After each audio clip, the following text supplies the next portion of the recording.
The champagne bubbles sparkled under the crystal chandeliers, each one a tiny mirror reflecting Victoria Morgan's quiet misery.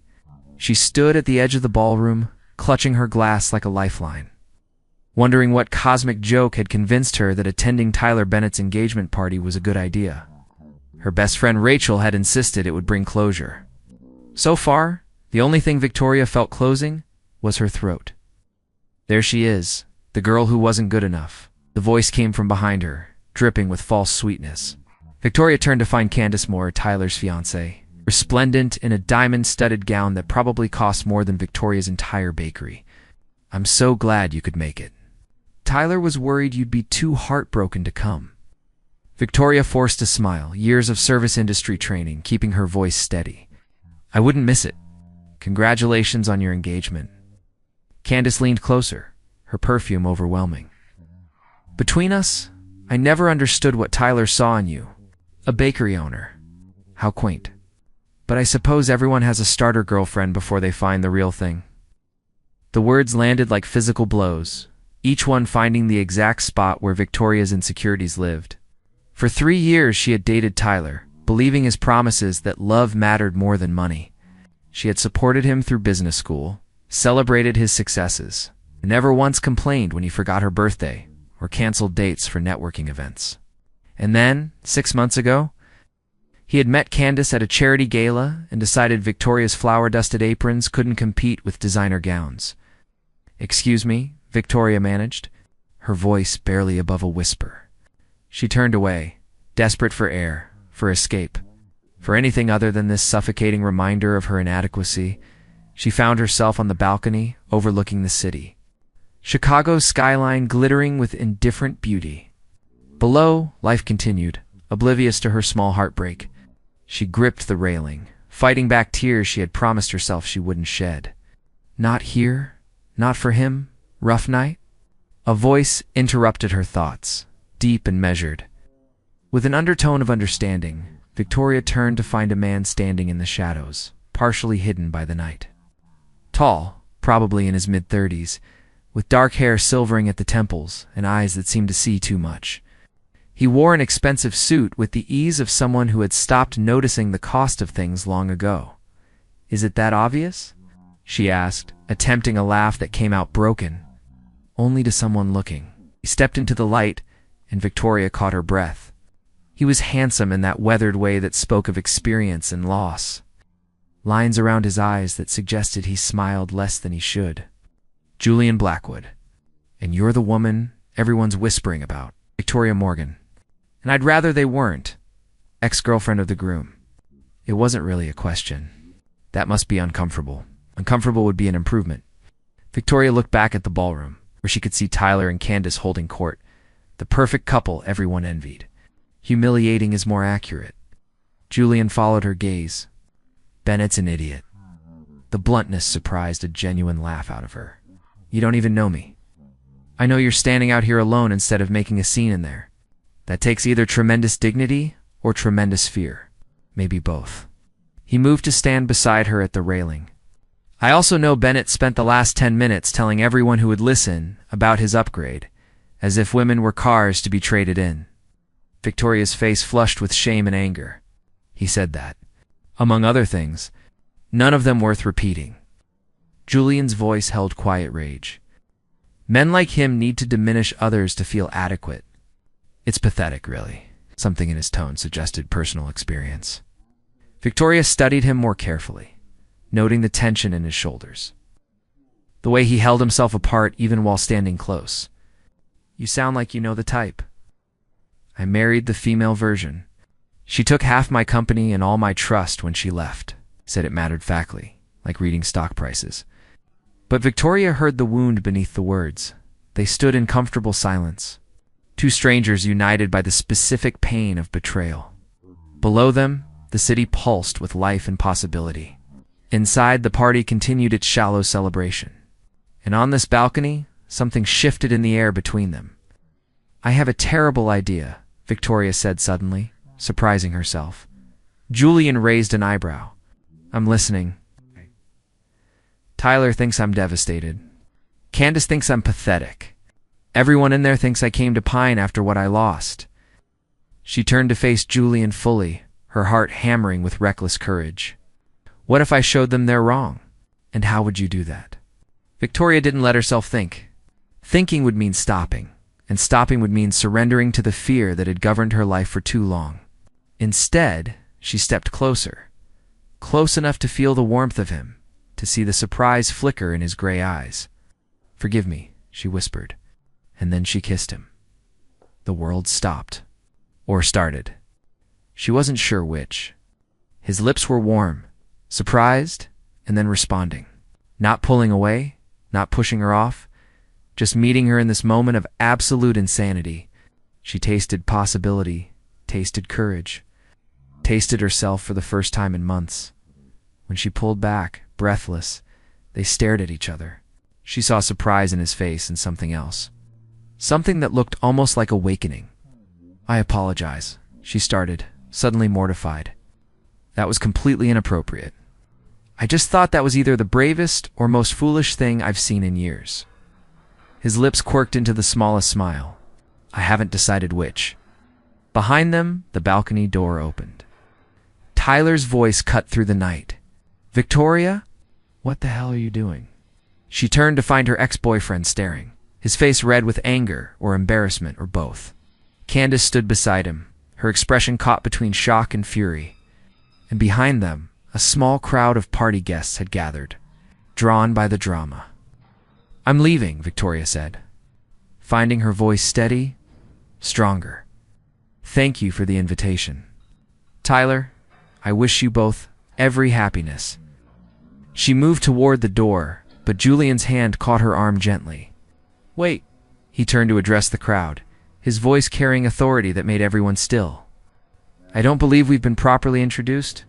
Julian Blackwood. And Victoria just agreed to have dinner with me tomorrow night." Victoria's eyes widened. She had agreed to no such thing. But before she could correct him, she saw Tyler's face drain of color, saw recognition flash across several guests' faces, saw the shift in how they looked at her, from pity to sudden interest. "Julian Blackwood." Tyler's voice had gone thin. "The Julian Blackwood? I didn't know you'd be here. Life is full of surprises." Julian's smile didn't reach his eyes. "Now, if you'll excuse us, Victoria and I, we're just leaving." He offered her his arm, and Victoria took it, her head spinning. They walked through the party together, past the whispering guests, past Candace's murderous glare, past Tyler's desperate attempt to regain control of the narrative. In the elevator down, Victoria finally found her voice. "Julian Blackwood. Why does everyone know that name?" "I invest in things.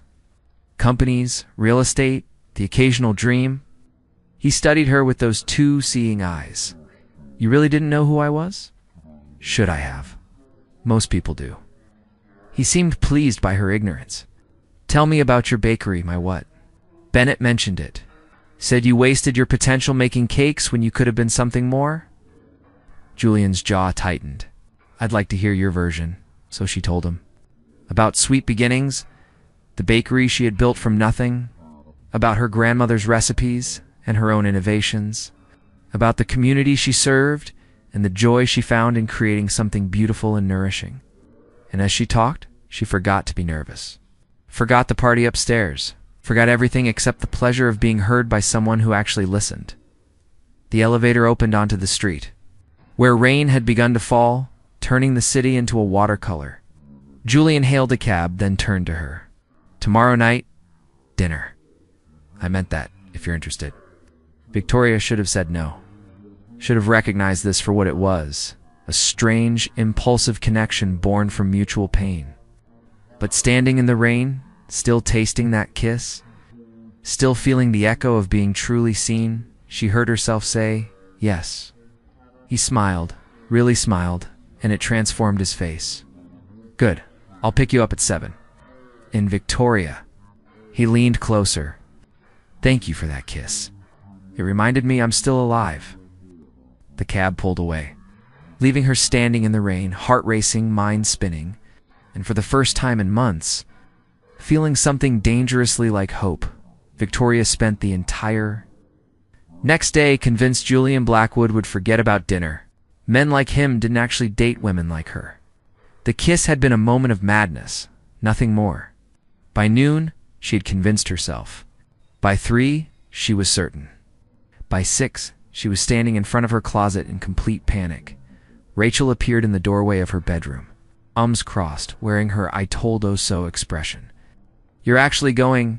"I'm actually going." Victoria pulled out a simple black dress, then put it back. Too formal. Too desperate. Too everything. It's Julian Blackwood. "Do you have any idea who he is?" "A man who invests in things." Victoria tried a blue dress. Too casual. "A man who built a technology empire before he was 30. A man who lost half of it in the messiest divorce Chicago's seen in a decade. A man who hasn't been photographed with anyone since." Rachel sat on the bed, her expression serious. "Victoria, this isn't just some guy. This is the guy.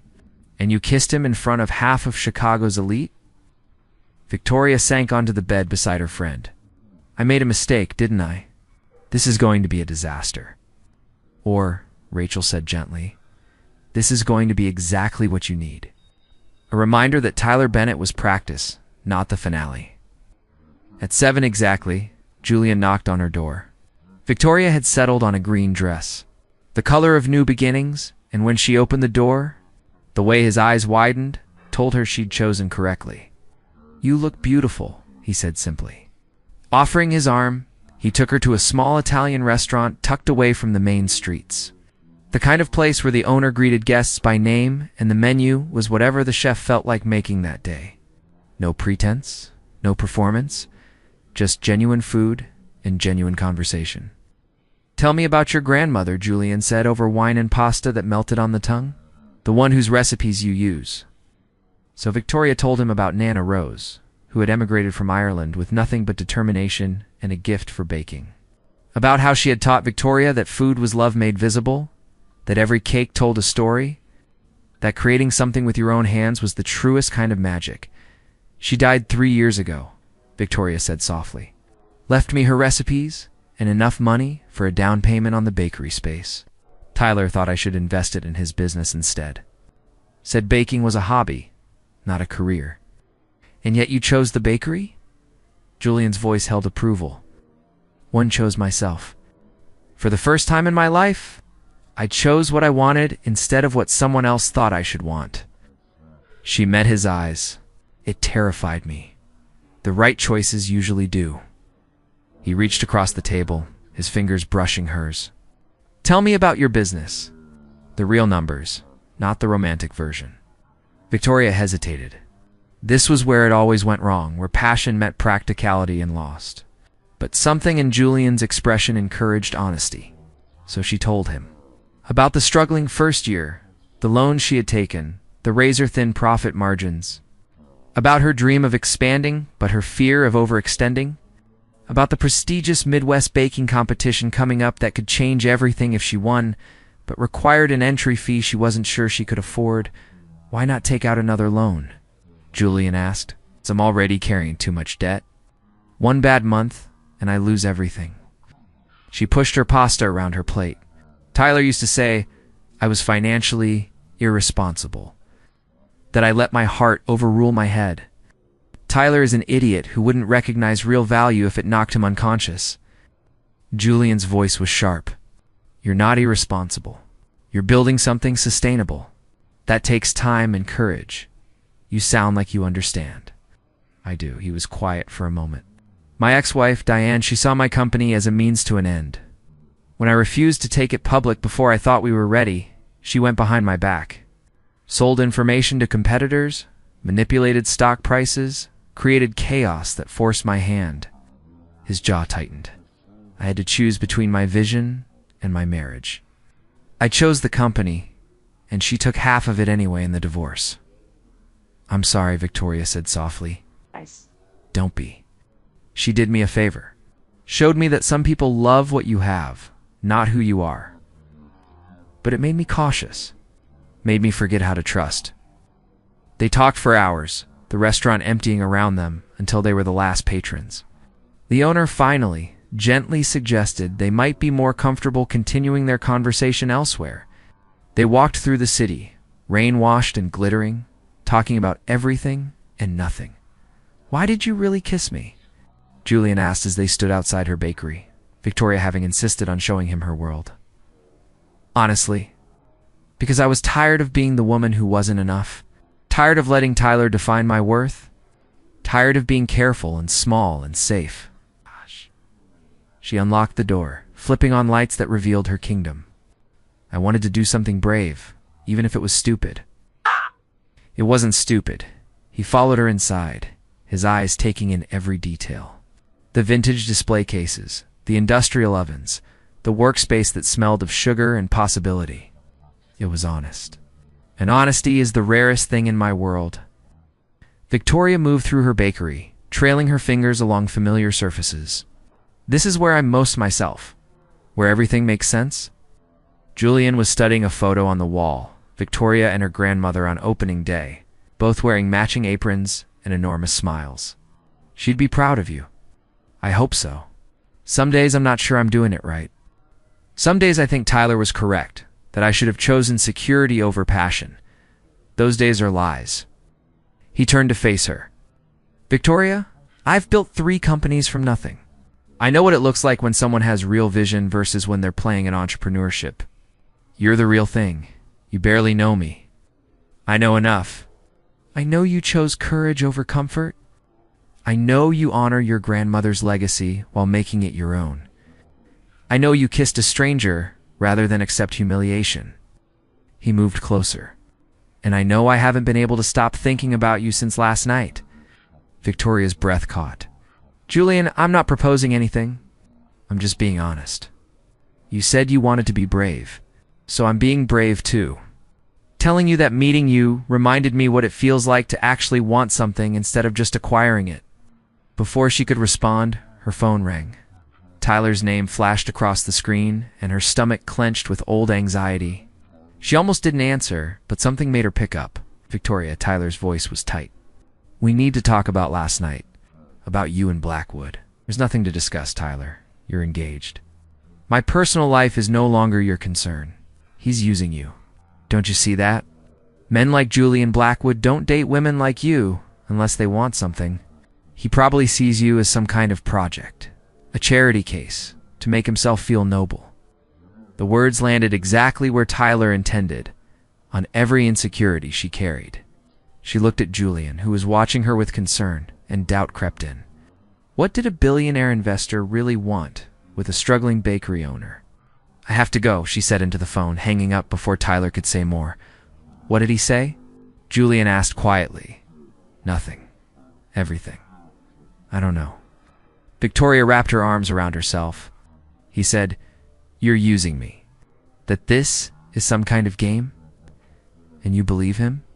There was hurt in Julian's voice, quickly masked. "I don't know what I believe.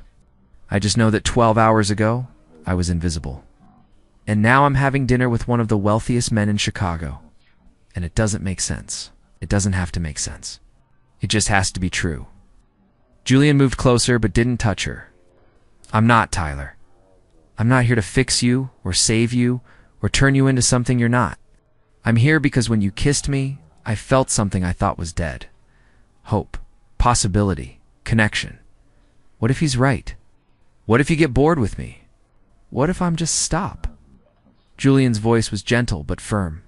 "Stop letting him write your story. You're the one who chose the bakery over his approval. You're the one who kissed a stranger to reclaim your dignity. You're the one who's brave enough to build something real. Don't let his voice drown out your own." Victoria wanted to believe him. Wanted to trust that this connection was real, that she deserved this. That happiness wasn't something that only happened to other people. But years of Tyler's criticism had left marks that didn't fade in a single evening. "I need time," she said finally. "To think. To figure out what's real and what's wishful thinking." Pain flashed across Julian's face, but he nodded. "I understand. Take all the time you need." He moved toward the door, then paused. "But Victoria, when you're thinking, remember something. I've spent 8 years being careful, being guarded, trusting no one. And one kiss from you made me want to risk everything. That's not a game. That's terrifying and real, and the best thing that's happened to me in longer than I can remember." He left. And Victoria stood alone in her bakery, surrounded by the dreams she had fought so hard to build. Wondering if she had just made the biggest mistake of her life, the next 2 weeks passed in a fog of work and regret. Victoria threw herself into preparing for the baking competition, creating and discarding recipes, perfecting techniques, trying to outrun her thoughts. Julian had respected her request for space, hadn't called or texted, had disappeared as completely as if that night had never happened. Rachel thought she was insane. You found a good man who actually sees your worth, and you pushed him away because your toxic ex planted doubt. Do you hear how ridiculous that sounds? It's not that simple, Victoria protested, though increasingly she wondered if it was exactly that simple. The morning of the competition arrived gray and cold. Victoria loaded her supplies into her van, hands shaking with nerves and exhaustion. She hadn't slept, had spent the entire night second-guessing her recipe choice, her technique, her entire existence. The competition was being held at Chicago's premier culinary institute, a sprawling facility filled with professional kitchens and intimidating equipment. Victoria found her assigned station, surrounded by bakers whose credentials made her feel like an amateur.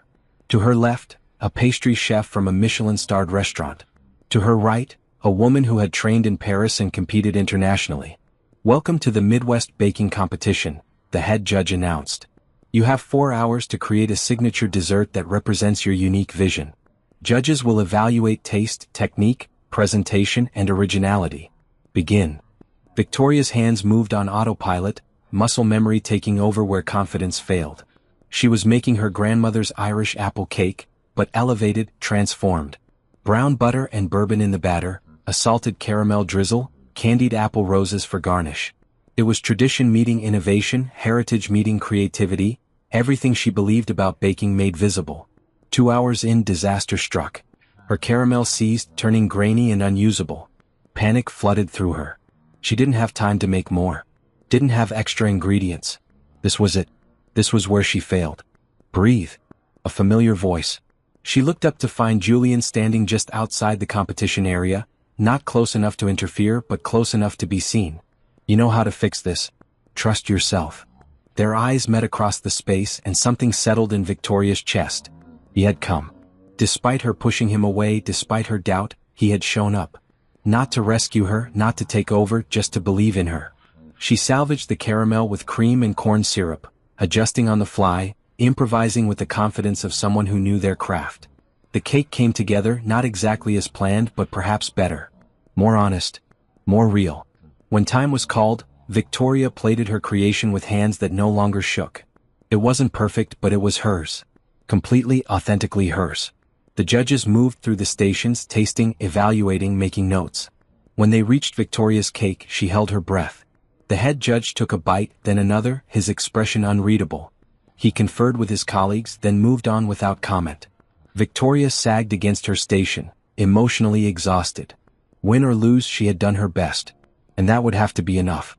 Julian found her during the judging deliberation. That was incredible to watch. The way you recovered from the caramel disaster, the improvisation, the confidence. Your grandmother would be so proud. "You came," she said softly.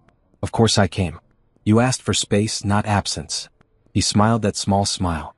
"I've been respecting your boundaries. That doesn't mean I stopped caring. Julian, I'm sorry. For doubting you. For letting Tyler's voice matter more than my own instincts. For being so scared of getting hurt that I pushed away something real. You don't need to apologize for protecting yourself." He touched her face gently. "I understand fear. I understand doubt. I just hope you understand that what I feel for you isn't about charity or projects or anything other than genuine connection." "I'm starting to," she whispered. "I'm starting to believe I deserve this. Deserve you. You deserve everything, Victoria. And I'd like to be the one to remind you of that every day if you'll let me." Before she could respond, the judges called everyone back for the announcement. Victoria's heart hammered as they named the runners-up, each one a skilled baker who had created masterpieces. And then, impossibly, they called her name. First place goes to Victoria Morgan of Sweet Beginnings Bakery. Her Irish apple cake with brown butter and bourbon represents everything we look for in exceptional baking. technical skill, creative vision, and soul. This isn't just food. It's art. It's love made visible. Victoria stood frozen, unable to process what she was hearing. Rachel was screaming from the audience. Other competitors were congratulating her. And Julian was smiling like she just won the lottery instead of a baking competition. The prize was $10,000 and features in 3 major culinary magazines. Enough to secure her bakery's future. Enough to prove that passion and practicality could coexist. Enough to validate every risk she'd taken. That evening, Julian took her back to the small Italian restaurant where it had all begun. They sat at the same table, but everything was different now. Victoria was different. Braver. More certain. "I won," she said, still marveling. "You did. And you did it completely on your own. No one's investment, no one's influence, just your skill and vision and courage." Julian raised his glass. To Victoria Morgan, who chose herself and changed everything. They toasted, and in that moment Victoria felt something shift permanently.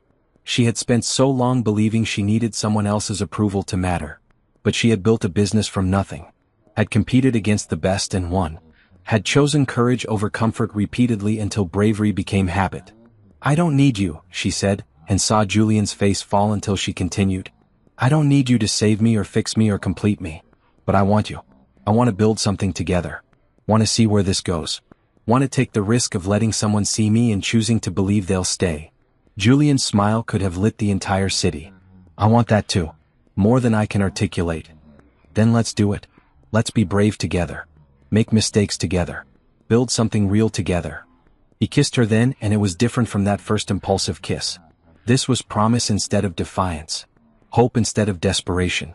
The beginning of something genuine instead of the end of something false. When they pulled apart, Victoria felt complete in a way she never had before. Not because Julian completed her, but because she had finally completed herself. And now, from that place of wholeness, she could choose to share her life with someone who saw her value. "Your ex was wrong about everything," Julian said softly. "I know. It just took me a while to believe it." Victoria laced her fingers through his. "But I believe it now." They left the restaurant hand in hand, walking into the Chicago night, into possibility, into the beautiful uncertainty of new love built on authentic foundation. And Victoria knew, with the certainty that came from choosing herself first, that this time, everything would be different. Because this time, she was different. 3 months later, Victoria's life had transformed in ways she never imagined. Sweet Beginnings was thriving, her competition when bringing customers from across the city. Magazine features had turned her small bakery into a destination. And through it all, Julian had been there, not managing or directing, just supporting. Showing up. Believing in her. They had settled into a rhythm that felt natural. Mornings at the bakery, Julian often joining her to learn techniques, his hands covered in flour as he attempted croissants or struggled with macarons. Evenings at his penthouse or her apartment, cooking together, talking about dreams and fears and everything in between. Weekends exploring the city, finding hidden restaurants, discovering art galleries, building a shared life one moment at a time. It should have been perfect. And it was, until Tyler decided it shouldn't be. The first sign of trouble came on a Tuesday morning. Victoria arrived at the bakery to find her landlord waiting, his expression uncomfortable. "Victoria, we need to talk. I've received an offer to buy this building. A very generous offer." Her stomach dropped. "From who?" "Bennett Development Corporation." He shifted awkwardly. Tyler Bennett made it clear he has plans for this property. Plans that don't include a bakery. Victoria felt the world tilt. "He can't do this. I have a lease. A lease I can break with 60 days notice if the property sells." "I'm sorry, Victoria. It's business." She called Julian immediately, her hands shaking. "Tyler's trying to buy my building. He's going to evict me. I'm coming." Julian's voice was steel. "Don't sign anything, don't agree to anything. I'll be there in 10 minutes. He arrived in 8, striding into her bakery with the focused intensity of someone accustomed to fighting battles and winning. "Show me the lease." Victoria pulled out her contract, watching as Julian read through it with practiced eyes. His expression darkened. "The termination clause is exploitable. If the building sells, the new owner can terminate with notice. But there's time to fight this." "How?" "Tyler has unlimited resources. I can't compete with that." "You don't have to." Julian looked up, his gray eyes fierce. "I can match his offer. Buy the building myself. Your lease continues, your rent stays the same, and Tyler loses." And there it was. The offer she'd been half expecting, half dreading. The solution that made perfect sense and absolutely terrified her. "No," she heard herself say. Julian's expression shifted to confusion. "No. I can't let you buy my building. Don't you see? That makes me dependent on you. Makes everything we've built about your money instead of our connection. That's not what this is." His voice held frustration. "I'm protecting something you've worked for. There's no hidden agenda. Maybe not consciously. But Julian, what happens if we don't work out? What happens if this ends?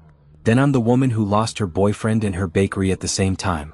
I can't put myself in that position. You'd rather lose the bakery than accept help from someone who loves you?" The word hung in the air between them. Well, he hadn't said it before, and now it was tangled up in this fight, this fear, this impossible situation. "I'd rather fight for myself than be rescued," Victoria said, tears streaming down her face. "I need to know I can survive on my own." Julian was quiet for a long moment. When he spoke, his voice was careful, controlled. "I understand.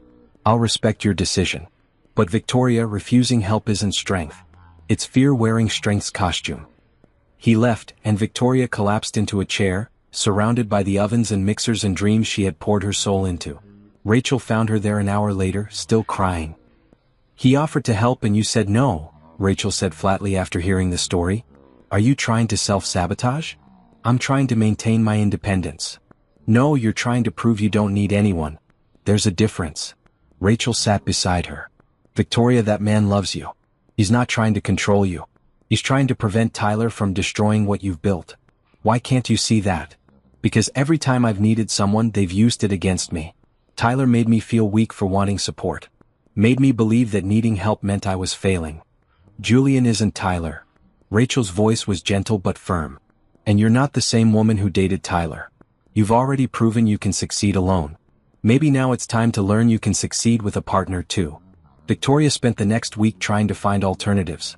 She met with lawyers who told her the lease was airtight but breakable. She approached other landlords, but none had available space that met her needs. She looked into loans for purchasing the building herself, but her existing debt made banks hesitant. Every option led back to the same conclusion. Without help, she would lose sweet beginnings. Tyler called personally to gloat. "I told you that you'd fail eventually. The bakery was a nice fantasy, but reality always wins. I'm prepared to offer you a job at Bennett Development. Something administrative, suitable for your skill set." "I'd rather eat glass," Victoria said flatly. "Suit yourself. You have 60 days to vacate. Unless," he paused significantly, "unless you convince your billionaire boyfriend to back off. Tell Blackwood that interfering in my business deals would be unwise. I have connections, Victoria. I can make things difficult for him." "Are you threatening him?"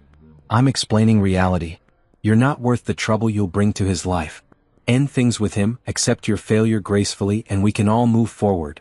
Victoria hung up, rage replacing despair. Tyler wasn't just trying to take her business. He was trying to control her entire life, to prove that leaving him had been a mistake, that she needed him to survive. She called Julian. "Can we talk?" He came to her apartment that evening, cautious in a way that broke her heart.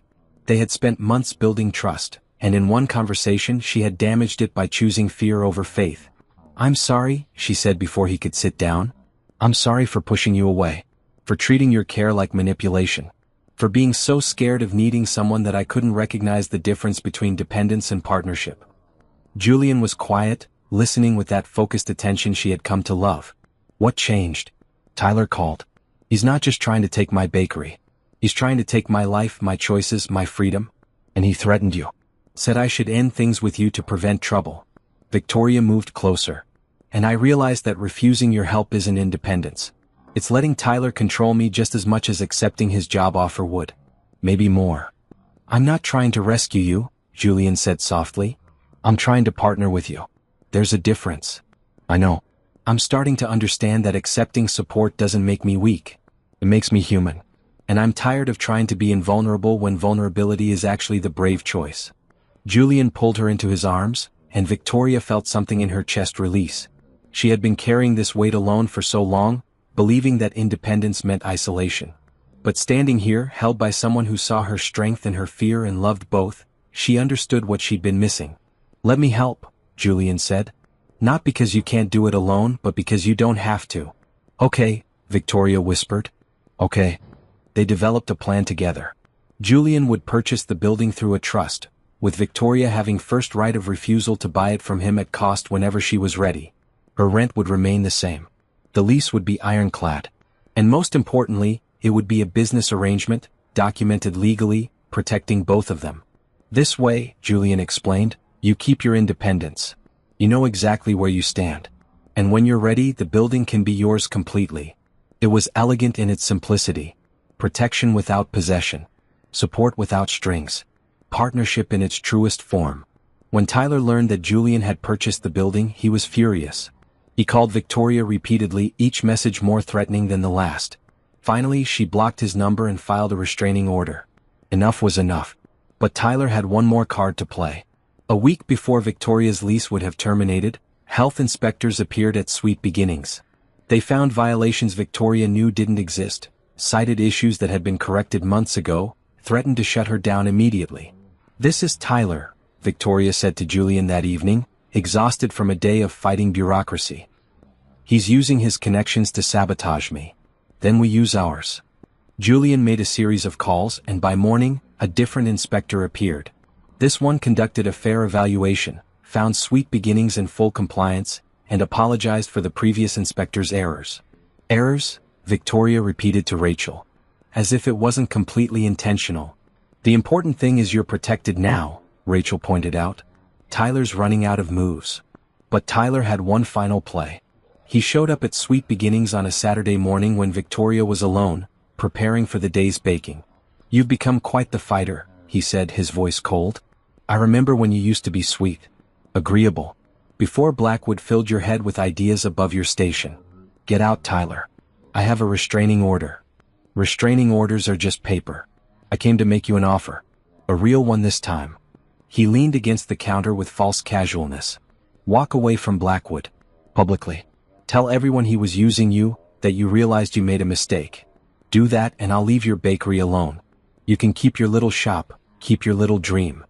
And if I refuse? Then I'll dedicate myself to destroying you. I have resources you can't imagine. Connections that stretch further than Blackwood's. I will make sure every permit takes months, every inspection finds violations, every supplier has delays. I'll bleed you dry slowly and I'll enjoy every moment of it." Victoria felt ice run through her veins. "What? Why do you care this much?" "Because you left me." His mask slipped, showing raw anger beneath. "You chose a failing business over me. You humiliated me at my own engagement party. And now you're with someone more successful, more wealthy, more everything than I'll ever be. You were supposed to fail. You were supposed to come crawling back. Instead, you're thriving and it's intolerable. I never wanted to hurt you, Tyler. I just wanted to choose myself. Well, now you have to choose. Your business or your boyfriend. You can't have both." He left before she could respond, and Victoria stood alone in her bakery, shaking with rage and fear. Tyler had revealed his true motivation. This was never about the building or business strategy. This was about ego, about control, about a man who couldn't stand seeing his ex-girlfriend succeed without him. She called Julian immediately. "We need to talk." Tyler made threats. Real ones. They met at his penthouse and Victoria explained everything. Julian listened, his expression growing darker with each word. "He's not going to stop," Victoria finished. "As long as we're together, he'll keep attacking, keep sabotaging, keep making my life impossible. So you're suggesting we end things?" Julian's voice was carefully neutral, but she heard the pain beneath. "No, I'm suggesting we fight back. Together." Victoria took his hand. "I spent years letting Tyler define my worth. I'm not giving him that power anymore. But Julian, this is going to get ugly. He has resources, connections, willingness to play dirty. Are you sure you want to be part of this battle?" Julian pulled her close, his gray eyes fierce. "Victoria, I've been part of this battle since the moment I kissed you back on that balcony. Tyler doesn't get to win. Not against you, not against us. We're going to protect what we've built and we're going to do it together." They spent the weekend strategizing with Julian's lawyers, building a case against Tyler's harassment and illegal use of city resources. They documented every threat, every suspicious inspection, every attempt at intimidation, and they prepared for war. Monday morning, Julian held a press conference. Standing beside him, Victoria watched as he addressed the media with calm authority. Tyler Bennett has spent the last month using his position and resources to harass Victoria Morgan and her business. He has abused city inspection processes, threatened suppliers, and engaged in targeted harassment. This behavior is not only unethical but illegal. We are filing formal complaints with the City Ethics Board, and if this behavior continues, we will pursue criminal charges. The media erupted with questions, but Julian held up a hand. Victoria Morgan is an award-winning baker who has built her business through talent, hard work, and dedication. She deserves to run that business without harassment from an ex-boyfriend who can't accept that she's moved on. This stops now. Victoria stepped forward, her voice steady despite her racing heart. I loved Tyler once. But love doesn't give anyone the right to control or punish. I chose my own path, built my own dream, and found love with someone who respects my independence. Tyler needs to accept that and move on with his life. This vendetta ends today. The response was immediate and overwhelming. Social media exploded with support for Victoria. Business organizations condemned Tyler's behavior. Within 48 hours, several of his corporate partners pulled their investments, citing ethical concerns. Tyler tried to issue a statement denying everything, but the evidence was too strong, the documentation too thorough. His reputation began to crumble under the weight of his own vindictiveness. Candace called off their engagement, publicly stating she couldn't marry someone who would abuse his power for personal revenge. Tyler's business took hit after hit as clients distanced themselves. Within a month, he had lost more than he tried to take from Victoria. Sweet Beginnings, meanwhile, flourished. The publicity from standing up to harassment brought waves of customers. Victoria had to hire 3 new employees to keep up with demand. She began offering baking classes on weekends, teaching others the skills her grandmother had taught her. 6 months after that press conference, Victoria stood in her bakery, now officially hers. Julian had transferred ownership to her at cost, exactly as promised. She had managed to secure a loan, pay him back, and become the true proprietor of her dream. Rachel organized a celebration, filling the bakery with friends, family, and community members who had supported Victoria through everything. Julian stood beside her as she cut the cake, his arm around her waist, his pride in her visible to everyone watching. Speech, someone called out, and Victoria found herself facing a room full of people who had witnessed her journey from heartbreak to triumph. A year ago, she began, I went to my ex-boyfriend's engagement party feeling like I wasn't enough. Like I had failed at life because I'd chosen passion over security, because I'd built something small instead of something impressive. And in a moment of defiance or madness or both, I kissed a stranger to prove I wasn't broken. Laughter rippled through the crowd. Julian squeezed her waist gently. That kiss changed everything. Not because it led to romance, though it did, but because it reminded me that I had the courage to choose myself. To risk looking foolish for the chance to feel brave. To stop letting someone else's voice drown out my own. She looked around the room. This bakery isn't just a business. It's proof that broken things can be restored. That passion can be practical. That choosing yourself isn't selfish, it's necessary. And that accepting love doesn't mean losing independence. It means finding someone who celebrates your strength instead of fearing it. She turned to Julian. Thank you for seeing me. For respecting my journey even when you wanted to shortcut to the solution. For understanding that I needed to fight my own battles while still being willing to fight beside me when invited. For being patient while I learned the difference between dependence and partnership. Thank you, Julian said softly, for teaching me to trust again. For showing me that vulnerability isn't weakness. For reminding me that the best things in life can't be acquired or managed, only experienced and cherished. They kissed and the bakery erupted in applause. And Victoria knew with absolute certainty that she had finally written her own story. Not the story Tyler had tried to impose. Not the story fear had whispered. But her own authentic narrative of courage, growth, and love that enhanced rather than diminished. That evening, after the celebration wound down, Victoria and Julian walked along the Chicago waterfront. The city sparkled around them, full of possibility and promise. What's next? Julian asked. World domination through baked goods? Victoria laughed. Maybe. I've been thinking about a second location. And that cookbook my grandmother always wanted to write. And possibly teaching more classes. She paused. What about you? Any new ventures? Actually, yes. Julian looked almost shy. I've been thinking about that workshop in my penthouse. About building things with my hands again. About remembering why I started all this before it became about profit margins and quarterly reports. That sounds perfect. It does, doesn't it? He pulled her closer. You've changed my life, Victoria. Made me remember who I wanted to be before I forgot. We changed each other's lives, she corrected. That's what real partnership does. They stood together at the water's edge, watching the lights reflect on the dark surface. A year ago, Victoria had been broken, convinced she wasn't enough. Now she understood that she had always been enough. She had just needed to believe it. And she had found someone who believed it too. Not someone to complete her, but someone to stand beside her as she continued completing herself. Not someone to rescue her, but someone to fight alongside her when battles needed fighting. Not someone to fix her, but someone to love her, flaws and all, while she grew into the fullest version of herself. Tyler had tried to take everything from her. Instead, he had inadvertently given her the greatest gift, the final push to stop seeking external validation and start trusting her own worth. I love you, she said to Julian, the words easy now. True. I love you, he replied. Your strength, your passion, your courage. All of it. They kissed under the stars, and Victoria felt complete in a way that had nothing to do with another person and everything to do with finally, fully believing in herself. The revenge she'd sought with that impulsive kiss had transformed into something far better than she'd imagined. Not revenge at all, but reclamation. Reclamation of her worth, her voice, her life. And it was more delicious than anything she'd ever baked.